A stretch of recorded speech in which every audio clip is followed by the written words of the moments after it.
प्रिय विद्यार्थी मित्रांनो, मी दीपाली कुलकर्णी देशमुख माझ्या विंग्स ऑफ फिजिक्स या चॅनलमध्ये आपल्या सगळ्यांचं मनपूर्वक स्वागत करते।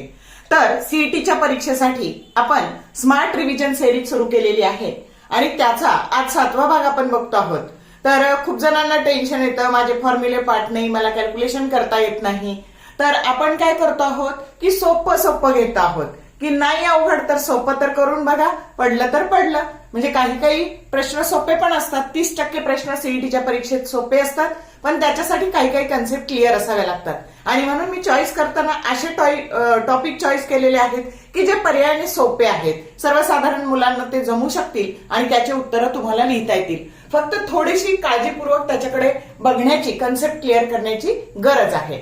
तर बघूयात, आज आपण चॅप्टर सिलेक्ट केलेला आहे मॅग्नेटिक मटेरियल आणि त्याच्यामध्ये डायमॅग्नेटिक सबस्टन्स, पॅरामॅग्नेटिक सबस्टन्स आणि फेरोमॅग्नेटिक सबस्टन्स याच्या प्रॉपर्टीजवर खूप सारे प्रश्न विचारले जातात। मग त्याच्यासाठी काय कन्सेप्ट क्लिअर करायला हव्यात ते आधी आपण बघणार आहे आणि नंतर आपण त्याच्यावरचे प्रश्न पण बघणार आहे फास्ट मध्ये। मग आता सगळ्यात महत्वाचं, डायमॅग्नेटिक सबस्टन्स कशाला म्हणायचं, तर असे सबस्टन्स की ज्याला मॅग्नेट काय करतो, रिपेल करतो। Means they are weekly repelled by magnet. बघा, ते वीकली रिपेल्ड बाय मॅग्नेट। त्याच्यानंतर ज्या प्रॉपर्टी डायमॅग्नेटिक मध्ये असतात त्याच्या अपोजिट प्रॉपर्टी पॅरामॅग्नेटिक सबस्टन्स मध्ये असतात आणि यांच्यात त्या कमी प्रमाणात असतात आणि यांच्यात त्या जास्त प्रमाणात असतात। म्हणजे फक्त ह्या दोन मधलं जरी लक्षात ठेवलं तरी आपल्याला सहजासहजी प्रश्नांची उत्तरं लिहिता येतील। आता हे काय बघा, हे वीकली रिपेल्ड बाय मॅग्नेट आहे, हे वीकली अट्रॅक्टेड बाय मॅग्नेट आहे। काय आहे, वीकली फास्ट मध्ये घेणार आहे, वीकली अट्रॅक्टेड बाय मॅग्नेट, आणि हे मात्र strongly attracted by magnet, strongly attracted by magnet. कळलं का? आता त्याच्यावर प्रश्न कसे विचारले काय, तर ते आपण नंतर बघू, आधी आपण याच्या प्रॉपर्टी बघू पटपट। आता दुसरं, जेव्हा नॉन युनिफॉर्म मॅग्नेटिक फील्ड मध्ये आपण यांना ठेवू, यांची टेंडन्सी असते स्ट्रॉंगर टू वीकर पार्ट जाण्याची, यांची असते। आता याच्यावर पण प्रश्न आहे, याच्यावर पण प्रश्न आहे। यांची टेंडन्सी उलट असते की नॉन युनिफॉर्म मॅग्नेटिक फील्ड मध्ये जेव्हा तुम्ही पॅरामॅग्नेटिक सबस्टन्स ठेवाल, यांची टेंडन्सी असते वीकर टू स्ट्रॉंगर पार्ट जाण्याची, आणि यांची पण तीच असते, वीकर टू स्ट्रॉंगर पार्ट जाण्याची। त्याच्यानंतर खूप महत्वाचा फरक की याची जी ससेप्टिबिलिटी आहे ती निगेटिव्ह आणि स्मॉल आहे। खूप सारे प्रश्न याच्यावर आहे। यांची ससेप्टिबिलिटी जी आहे ही पॉझिटिव्ह आणि स्मॉल आहे, पॉझिटिव्ह आणि स्मॉल आहे, आणि याची मात्र पॉझिटिव्ह आणि व्हेरी लार्ज आहे, पॉझिटिव्ह आणि लार्ज, म्हणजे जवळपास 10⁻² वगैरे अशी। आलं लक्षात? त्याच्यानंतर याची रिलेटिव्ह परमिएबिलिटी म्यू आर ही पॉझिटिव्ह आहे पण स्मॉल आहे, पॉझिटिव्ह आणि स्मॉल, याची पण पॉझिटिव्ह आणि स्मॉल आहे। Mu R relative permeability that is positive आणि स्मॉल, आणि याची मात्र पॉझिटिव्ह आणि लार्ज, पॉझिटिव्ह आणि लार्ज आहे। समजलं का? आता खूप महत्वाचा फरक काय बघा, जेव्हा तुम्ही असा डायमॅग्नेटिकचा रॉड, लाईट वेट रॉड जेव्हा ठेवणार आहे तुम्ही, तर तो कसा होतो, तर युनिफॉर्म एक्सटर्नल मॅग्नेटिक फील्ड मध्ये जेव्हा ठेवाल तर हा रेस्ट मध्ये कसा येतो, तर तो फील्डला परपेंडिक्युलर येतो। ह्या बीला हा रॉड परपेंडिक्युलर येतो, म्हणजे हा 90 डिग्री अँगल बनवतो। हे महत्वाचं लक्षात ठेवा। मग आता बघा, तुम्हाला असा एक एमसीक्यू दिलेला आहे की एक सिल्वर रॉड आहे आणि तो जेव्हा आपण आता एक्सटर्नल मॅग्नेटिक फील्ड मध्ये ठेवू तर तो रेस्टला कसा येईल, तर तो फील्डला अलाइन होताना तो परपेंडिक्युलर होतो। हे महत्वाचं लक्षात ठेवा। आणि अजून एक गोष्ट, जेव्हा तुम्ही असं युट्यूब मध्ये हे डायमॅग्नेटिकचं लिक्विड घेतलं बघा, तर आता जेव्हा तुम्ही ज्या आर्म मध्ये मॅग्नेट इथे धरणार आहे, तुम्ही असा मॅग्नेट ज्या आर्म मध्ये धरणार आहे इथं, तर त्या आर्म मधली लिक्विड लेव्हल आहे ना, तो डायमॅग्नेटिकचं लिक्विड असेल तर ती लोअर्ड होणार आहे, आणि जर ते पॅरामॅग्नेटिकचं असेल तर ती राईज होणार आहे। याच्यावर पण प्रश्न आहे। बघा, मी मुद्दामच असेच पॉइंट घेतलेत की आता जर इथं मॅग्नेट धरला तर इथं लोअर्ड होणार आहे, खाली येणार आहे, लोअर्ड होणार आहे यातली लेव्हल, आणि इथे राईज होणार आहे, अशी वरती जाणार आहे। लक्षात ठेवा। तर हे सगळे पॉइंट खूप महत्वाचे आहेत। आता पुढची गोष्ट, एक्झाम्पल। आता काय काय कॉपर, आता जे सगळे मौल्यवान धातू आहेत ना, कॉपर झालं, तुमचं सिल्वर झालं, गोल्ड झालं, हे कशामध्ये येतात? डायमॅग्नेटिक मध्ये येतात. त्याच्यानंतर zinc, bismuth, antimony, sodium chloride, water, air आणि डायमंड हे सगळे कसे पदार्थ आहेत? हे डायमॅग्नेटिक आहे, म्हणजे याच्यात मॅग्नेटिझम नसतं. त्याच्यानंतर aluminium, manganese, platinum, sodium, copper chloride, oxygen आणि क्राऊन ग्लास हे सगळे कसे आहेत? पॅरामॅग्नेटिक आहेत. आणि तुम्हाला माहितीये iron, cobalt, nickel, cadmium, Fe3O4 हे सगळे कसे आहेत? फेरोमॅग्नेटिक आहेत. आता तुम्हाला याचा उपयोग कुठे होणार आहे? एक तर तुम्हाला असं सांगितलंय की हा जो तुमचा सिल्वर रॉड ठेवला कशामध्ये? एक्सटर्नल इलेक्ट्रिक फील्ड मध्ये, तो कसा रेस्ट येईल? आता सिल्वर हे जे काही आहे तर तो डायमॅग्नेटिक आहे हे तर कळायला पाहिजे तुम्हाला, तेव्हा उत्तर लिहिता येईल.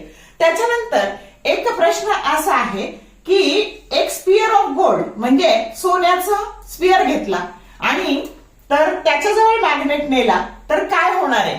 तर आता बघा, आपल्याला आधी हे माहिती पाहिजे की गोल्ड हे डायमॅग्नेटिक आहे आणि मग आपल्याला कळेल की त्याला मॅग्नेट काय करणार आहे? रिपेल करणार आहे.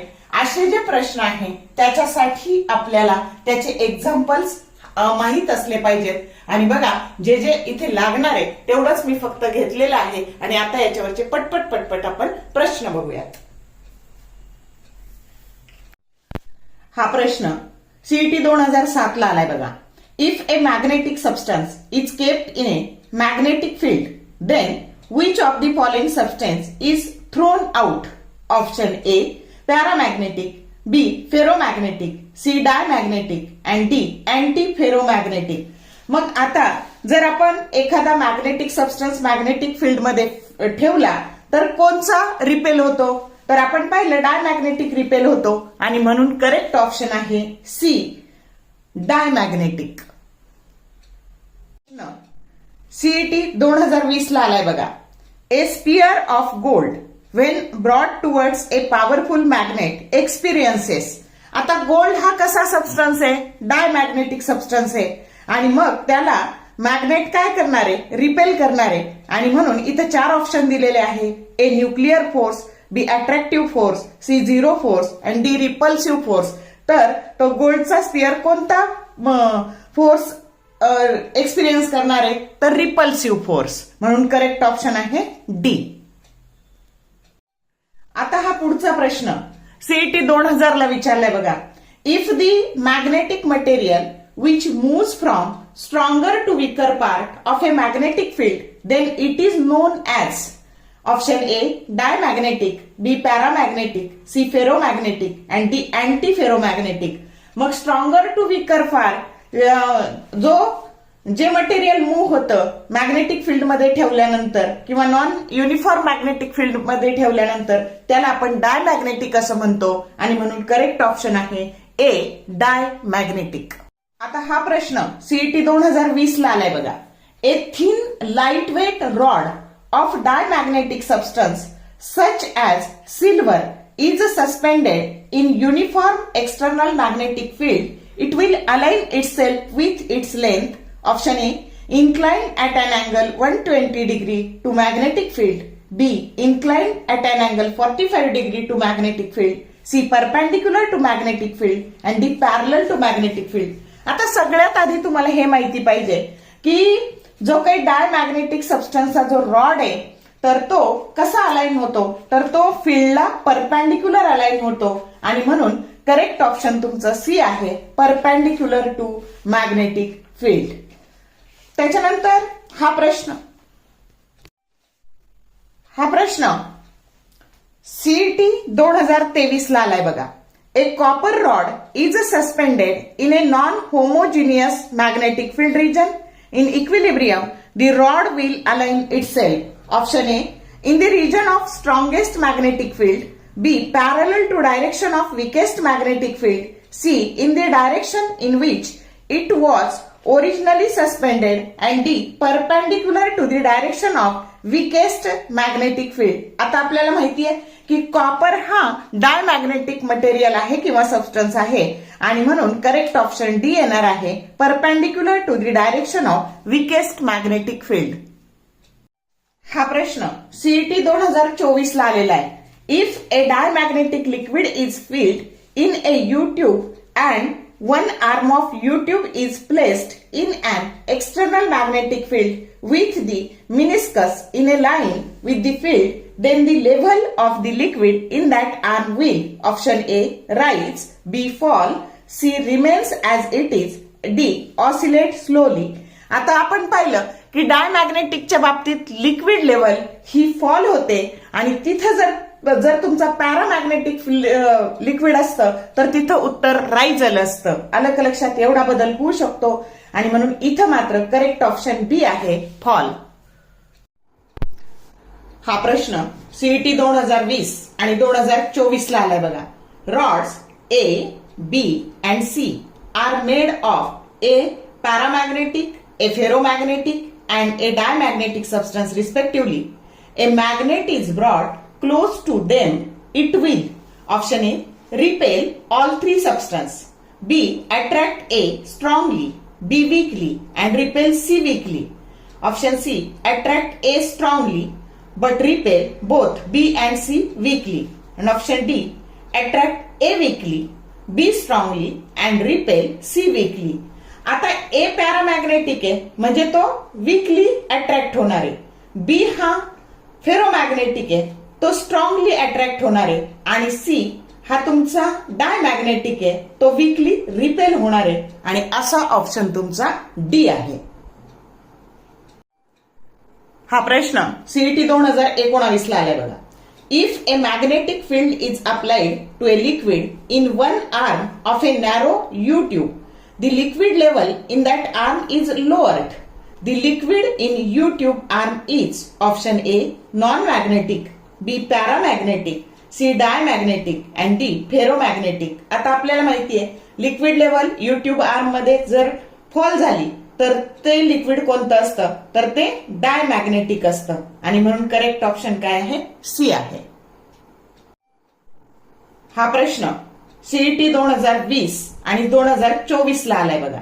The materials having negative magnetic susceptibility are, option A, both paramagnetic and ferromagnetic, B, paramagnetic, C, diamagnetic and D, ferromagnetic. आता निगेटिव्ह ससेप्टिबिलिटी कुणाची असते? डायमॅग्नेटिकची असते आणि म्हणून करेक्ट ऑप्शन तुमचा सी येणार आहे, डायमॅग्नेटिक. आता हा प्रश्न सीईटी 2020 ला आलाय बघा. The susceptibility of a magnetic material is positive and small. The material is, option A, paramagnetic, B ferromagnetic, C diamagnetic and D diamagnetic and ferromagnetic. आता ससेप्टिबिलिटी पॉझिटिव्ह आणि स्मॉल हे कोणाची असते तर ती पॅरामॅग्नेटिकची असते आणि म्हणून करेक्ट ऑप्शन ए आहे, पॅरामॅग्नेटिक. हा प्रश्न सीईटी 2018 ला आलाय बघा. Magnetic susceptibility for a paramagnetic and diamagnetic materials is respectively, option A, small positive and small positive, B, large positive and small negative, C, small positive and small negative and D, large negative and large positive. आता आधी paramagnetic substance दिलाय मग त्याची susceptibility ही small आणि positive असते आणि नंतर diamagnetic दिलाय त्याची पण स्मॉल पण निगेटिव्ह असते आणि म्हणून करेक्ट ऑप्शन तुमचा सी येणार आहे, small positive and small negative. आता हा प्रश्न सीईटी 2025 ला आलाय बघा. Susceptibility of ferromagnetic substance is, option A, 1, B, -1, C, greater than 1 and D, less than 1. तर आपल्याला माहितीये फेरोमॅग्नेटिक सबस्टन्सची जी ससेप्टिबिलिटी असते ती 10⁻² अशी असते म्हणजे त्या पॉवर मध्ये असते 100, 200, 500 म्हणजेच करेक्ट ऑप्शन काय येणार आहे? C, greater than 1. हा प्रश्न सीईटी 2020 ला आलाय बघा. The magnetic susceptibility of a substance X is slightly less than unity and that of substance Y is slightly more than unity. Then, option A, both are ferromagnetic. B, X is paramagnetic and Y is diamagnetic. Option C, X is diamagnetic and Y is paramagnetic. And D, X is ferromagnetic and Y is diamagnetic. आता डायमॅग्नेटिकची negative असते म्हणजे slightly लेस than unity असते आणि पॅरामॅग्नेटिकची slightly more than unity असते, positive आणि small असते आणि म्हणून करेक्ट ऑप्शन सी आहे. X is diamagnetic and Y is paramagnetic. आता बघा, आजच्या या भागामध्ये आपण खूप साऱ्या कमी वेळात खूप साऱ्या कन्सेप्ट क्लिअर केला. किती सोपे सोपे प्रश्न विचारले जातात बघा. तर तुम्हाला कमी वेळात अभ्यास करायला ही स्मार्ट रिव्हिजन सिरीज निश्चित उपयोगी पडणार आहे. उपयोग होत असेल तर लाईक करा, व्हिडिओला शेअर करायला विसरू नका, कमेंट टाकायला कंजूसी करू नका. All the best for your study and thank you for watching this whole video.